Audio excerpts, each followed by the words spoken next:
السلام علیکم، میں امداد عمرو۔ پاکستان کی اسٹیبلشمنٹ اس وقت شدید دباؤ میں ہے، اور یہ دباؤ اندرونی بھی ہے، بیرونی بھی ہے، عالمی طاقتوں کا دباؤ بھی ہے،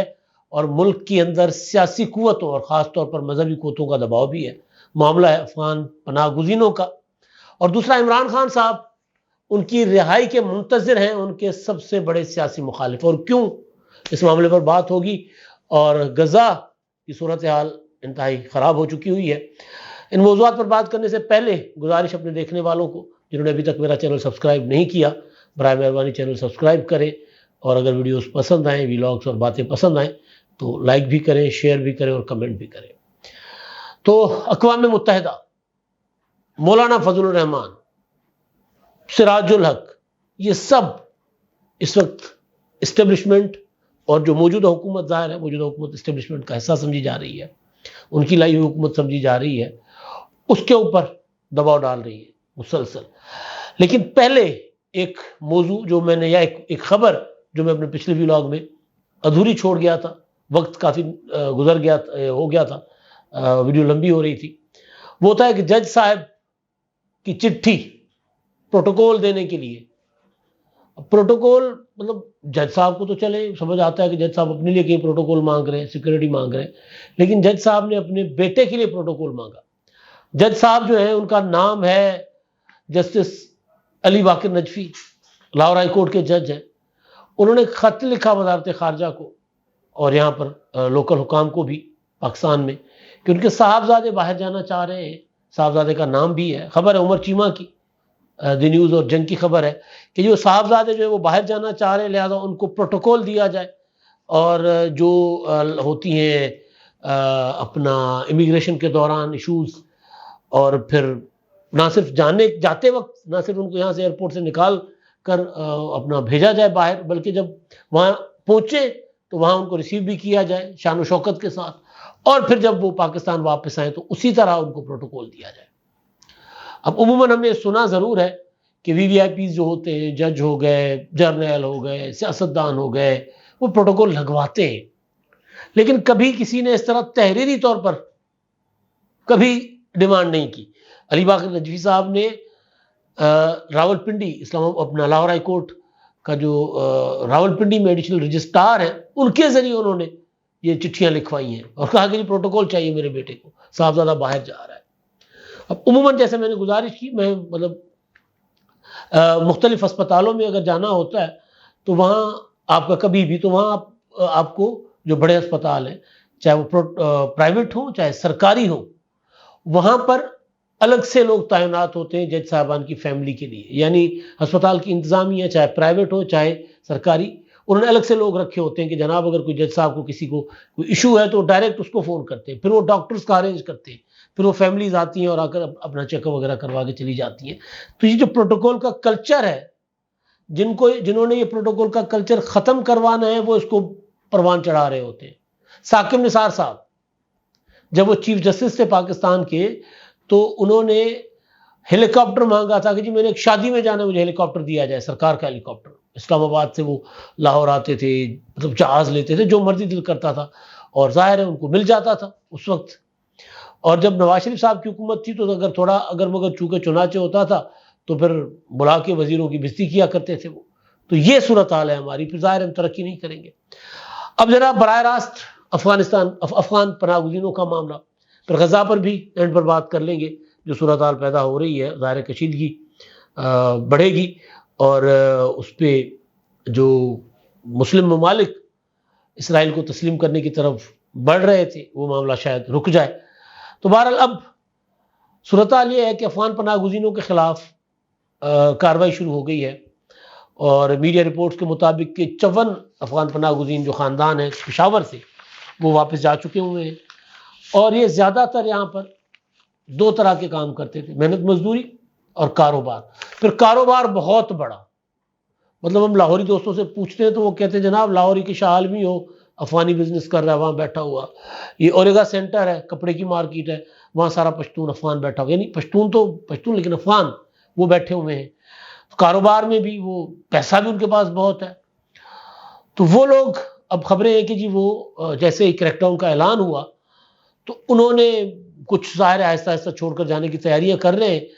تو اس سے پاکستان کی مارکیٹ پر اثر پڑ رہا ہے، مارکیٹ گرنا شروع ہو گئی ہے۔ پشاور سے خبر یہ ہے کہ وہاں پر تو انہوں نے زمینیں شمینیں تک لے رکھی تھی افغانیوں نے، تو زمینیں بھی بیچنا شروع ہو گئے، گھر خرید کر بیٹھے ہوئے تھے، گھر بیچنا شروع ہو گیا۔ یعنی پناہ گزینوں کا اسٹیٹس یہ نہیں ہے، چلے کاروبار تو آ کر اگر ہماری معیشت پر بوجھ بننے سے بہتر یہی ہوتا ہے نا کہ آ کر یہاں محنت مزدوری کرے، کاروبار کرے،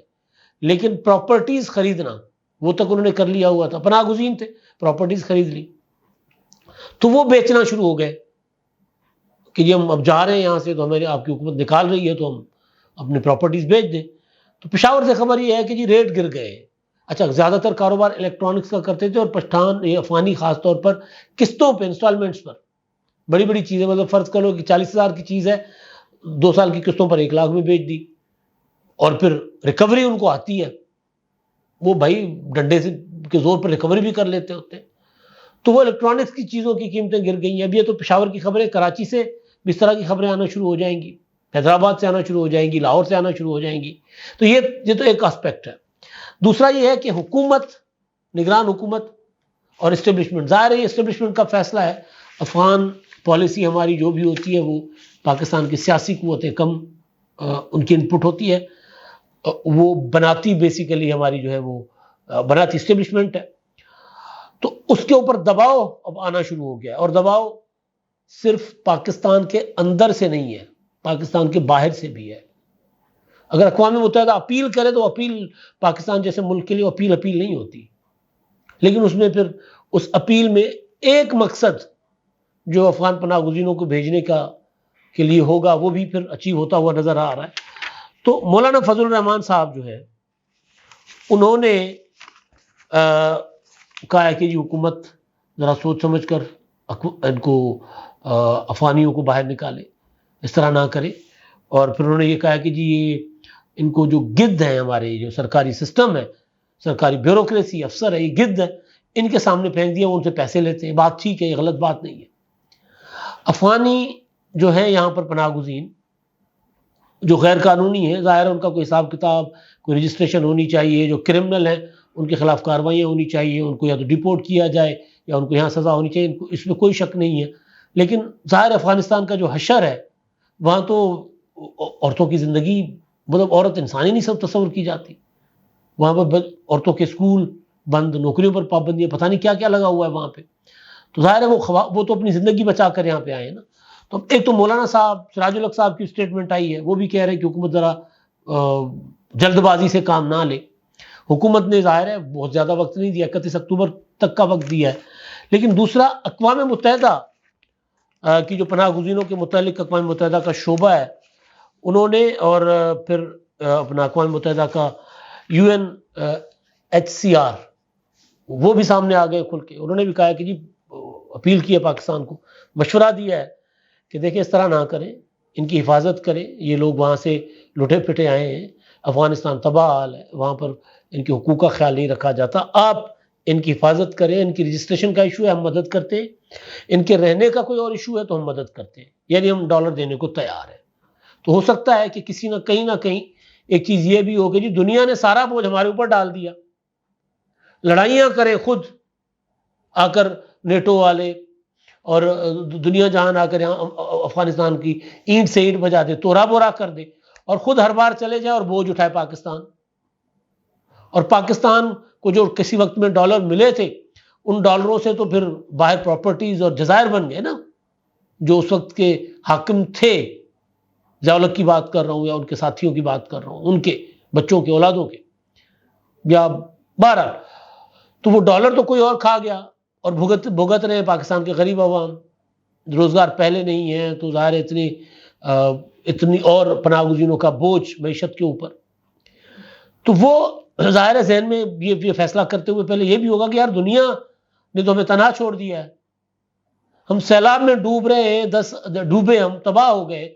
10 ارب ڈالر کے ہمارے ساتھ وعدے کیے گئے، ابھی تک 3.5 ارب ڈالر بھی ہمیں نہیں ملے، اور ہم یہ 40-50 لاکھ لوگوں کا بوجھ اٹھا کر بیٹھے ہوئے، تو ہم ان کو واپس بھیجتے ہیں۔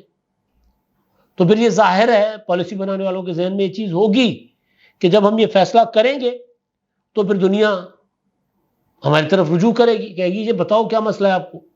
تو پھر ہم بتائیں گے کہ ہمارا مسئلہ یہ ہے کہ بھائی ان پر تو اربوں ڈالر ہمارے خرچ آ رہے ہیں، اربوں روپے نہیں، اربوں ڈالر خرچ آ رہے ہیں، ہماری معیشت بیٹھ گئی ہوئی ہے اتنا بوجھ اٹھاتے اٹھاتے، ہمارے کندھے تھک گئے، ہماری کمر جو ہے وہ ٹوٹ چکی ہوئی ہے، اور آپ باہر بیٹھ کر تالیاں بجا رہے ہیں انسانی حقوق تو فلاں تو فلاں. تو آپ ذرا توجہ کیجئے حضور. تو اقوام متحدہ کا ایک طرف سے دباؤ لیکن دوسری طرف سے پیشکش، یہ ایک اچھا سگنل ہے پاکستان کے لیے، اور کہ پاکستان کو شاید دنیا اس مد میں کم از کم مدد کرنے کو آئے. اچھا، دوسرا مسئلہ میں نے گزارش کی تھی مولانا فضل الرحمان صاحب کی سٹیٹمنٹ کے حوالے سے کہ وہ منتظر ہیں عمران خان صاحب کے باہر آنے کے. مولانا صاحب نے جو افغان پناہ گزینوں کے متعلق بات کی، انہوں نے یہ ان کا سوشل میڈیا کا کنونشن تھا پشاور میں، وہاں بات کی، اور ساتھ ہی پھر انہوں نے کہا کہ جی مجھ سے پوچھا جاتا ہے کہ جی میں اتنا چپ کیوں ہوں، میں اتنا خاموش کیوں ہوں، میں بات کیوں نہیں کرتا، میں جلسے کیوں نہیں کر رہا، میں ایکٹیو کیوں نہیں ہوں. تو کہہ رہے ہیں کہ جی میں مزہ نہیں آ رہا، مجھے میرا سب سے بڑا مخالف جیل میں ہو اور میں اکیلا باہر آزاد دندناتا پھر رہا ہوں، جب وہ باہر آئے گا تو پھر مقابلہ ہوگا، میدان پھر لگے گا. مجھے اپنا ایک واقعہ یاد آ گیا، میں نام نہیں لیتا، کافی پرانی بات ہے. میں نے نیا نیا جرنلزم شروع کیا تھا، میں نے ایک اسٹوری دی تھی، ایک گینگسٹر تھا حیدرآباد کا. گینگسٹر اس طرح کا کوئی بڑا گینگسٹر نہیں، بس ایویں ہی ذرا چھوٹا موٹا بدماش تھا. میں نے اس کے متعلق، اور وہ اسٹوڈنٹ پالیٹکس بھی کرتا تھا، تو میں نے اس کے متعلق کچھ اسٹوریز دی. تو اس نے فون کر کے مجھے دھمکانا شروع کر دیا، جیسے کر دوں گا ویسے کر دوں گا. ٹھیک ہے جی، فلاں جگہ دفتر ہے، فلاں جگہ گھر ہے، یہ میں وادوا کے کنارے سے پیدل پیدل دفتر جاتا ہوں، اور رات کو اتنے بجے میں فلاں جگہ سے آتا ہوں، کرنا ہے جو کر لو. تو اگلے دن یا اس سے اگلے دن وہ گرفتار ہو گیا، پولیس پیچھے تھی، مفرور تھا پہلے ہی. پھر جیل کے اندر میڈیکل کیمپ لگا کرتے تھے، تو میں کوریج کے لیے میڈیکل کیمپ میں گیا جیل میں. تو وہاں پر وہ آیا مجھے، اور اس وقت ان کے لیڈر تھے بشیر خان قریشی صاحب. تو وہ بڑا ان کے ساتھ ایک اچھا احترام والا رشتہ بھی رہا میرا مرحوم کے ساتھ. تو وہ ساتھ بیٹھا ہوا، تو وہ بندہ آیا میرے پاس آ کے کہتا ہے یار ودا معافی. میں کہا جی ادھر نہیں، باہر آنا پھر دیکھیں گے. یہاں نہیں، تم اب قیدی ہو، اب قیدی سے کیا حساب کتاب کرنے میں، باہر آ جانا پھر دیکھ لیں گے، پھر آ جانا، معافی مانگنی ہو معاف کر دوں گا، نہیں کرنا ہوگا وہ دیکھ لوں گا. تو بہرحال تو مولانا صاحب کی بات بالکل ٹھیک ہے کہ عمران خان صاحب جیل میں ہیں اور میں باہر جو اپنا اس کو للکارتا پھروں. بات تو ٹیکنیکلی ٹھیک ہے، لیکن اب یہ وجہ کہ جی وہ عمران خان صاحب نہیں ہے تو پھر الیکشن بھی نہ، یہ تو ظاہر مولانا صاحب بھی نہیں چاہتے. تو ایک مولانا صاحب انتظار کر رہے ہیں، بیسیکلی وہ بتانا چاہ رہے ہیں کہ جی میں منتظر ہوں کہ عمران خان صاحب باہر آئیں تو پھر ان کے ساتھ جو ہے وہ دو ہاتھ ہو جائے، پھر میں بات کروں گا عمران خان کے خلاف. بہرحال اب مولانا صاحب کی یہ خواہش تو مجھے پوری ہوتی نظر نہیں آ رہی، اور شاید مولانا صاحب کو پتہ بھی ہوگا کہ اتنا جلدی عمران خان صاحب باہر نہیں آنے لگے. تو شاید اس وجہ سے بھی مولانا صاحب نے ذرا اپنے جو کارکنان ہیں ان کا جوش جذبہ اور بلبلہ بڑھانے کے لیے بات کر دی ہو. اچھا جی، اب بات ہے غزہ. حماس نے حملے کیے ہیں، اور حماس حملے کر کے پھر اس کی ویڈیوز بھی جاری کر رہا ہے، اور اسرائیل پر اتنے شدید حملے شاید پہلے کبھی ہوئے ہوں. حماس نے کیے ہیں غزہ کا وہ علاقہ جہاں پر اسرائیل نے جبر کے ساتھ، ظلم کے ساتھ، بندوق کی نوک پر فلسطینیوں کو نکال کر وہاں آبادیاں بنائی تھی، مقبوضہ غزہ. وہاں پر انہوں نے حملے کیے ہیں، حملے کر کے انہوں نے وہاں پر آبادیوں کو بھی، جو لوگ مقیم تھے ان کو بھی وہاں سے بھگایا ہے. اور وہاں پر اسرائیل کے کوئی اسرائیلی اپنا جو حکام ہیں ان کے مطابق کوئی 40 کے قریب ان کے فوجی مارے گئے ہیں. اب اسرائیل نے جواب بھی دیا ہے، اور اسرائیل کا کہنا ہے کہ یہ اب اس کے جواب میں کوئی چھوٹے لیول کا آپریشن، کوئی بڑے لیول کا آپریشن یا کوئی چھوٹے لیول کی جنگ نہیں ہوگی، مکمل جنگ ہوگی. اب اس کے اثرات کیا آئیں گے ہمیں تو یہ دیکھنا ہے نا. اب اثرات یہ آئیں گے کہ اسرائیل کو تسلیم کرنے کی کوششیں ہو رہی تھیں. پچھلے دنوں امریکنس نے کہا، میرا خیال امریکن وزارت خارجہ نے، کہ اسرائیل اور سعودی عرب میں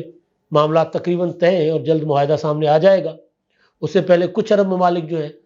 وہ اسرائیل کو تسلیم کر چکے ہوئے ہیں، اور اس طرح کی ویڈیوز بھی ہیں کہ وہ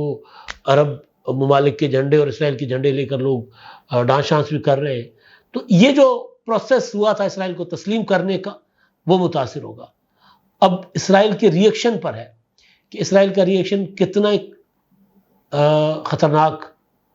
وحشانہ، بلکہ خطرناک نہیں وحشانہ، کیونکہ اسرائیل نے تو بچے چھوٹے چھوٹے بچے مارے ہوئے نا وہاں پر، تو کتنا خطرناک ہوگا، کتنا وحشت ناک ہوگا۔ اس کے بعد پھر عرب ممالک ظاہر ہے کسی پوزیشن میں ہوں گے جو ابھی سوچ رہے ہیں، یا مسلمان ممالک جو ابھی سوچ رہے ہیں کہ اسرائیل کو تسلیم کیا جائے یا نہیں۔ اب تک کے لیے اتنا ہی، اللہ حافظ۔